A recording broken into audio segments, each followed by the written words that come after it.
काव्ययोग काव्य संस्था पुणे आयोजित महाराष्ट्राचा लाडका कवी व्हिडिओ काव्य वाचन स्पर्धा 2026. मी प्राध्यापक शरदचंद्र काकडे देशमुख. मी एक स्वरचित अनुभवावर आधारलेली काव्यरचना सादर करीत आहे. या रचनेचे शीर्षक आहे श्वास हवा मला. श्वास हवा मला. सरसरून काटे आणणारा भयानक तो कोरोनाचा काळ. सरसरून काटे आणणारा तो भयानक कोरोनाचा काळ. पांढऱ्या कपड्यात गुंडाळलेली बॉडी, वर फेकलेली फुलांची माळ.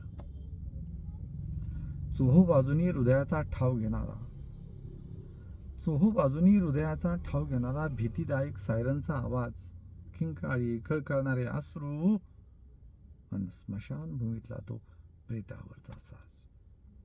अजूनही आठवते ती सांज वेळ. अजूनही आठवते ती सांज वेळ. टीचरांच्या पतीची किंकाळी आली. सर, लहान गेला पदरात टाकून माझी दीप्ती मला सोडून गेली. लहान गेला पदरात टाकून माझी दीप्ती मला सोडून गेली. सारिका मॅडम, सारिका मॅडमची किंकाळी. काळाने पतीला गाठले.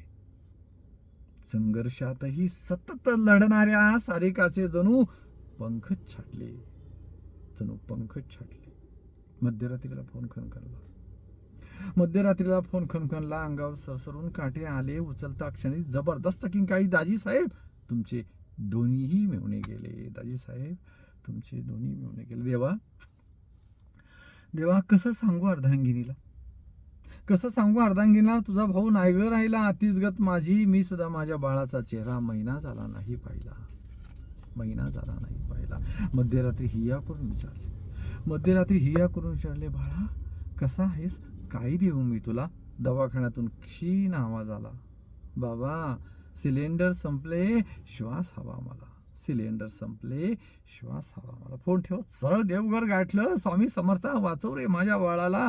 वाटल्याच माझं आयुष्य दे त्याला, पण कसंही करून फिरव काळाला, कसंही करून फिरव काळाला. स्वामींच्या प्रतिमेवर रात्रभर पडत होत्या आसवांच्या धारा.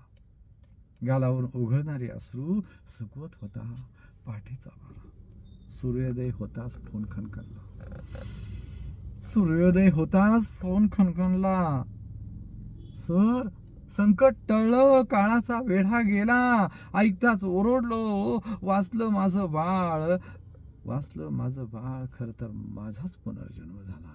खरं तर माझाच पुनर्जन्म झाला. खरं तर माझाच पुनर्जन्म झाला. धन्यवाद.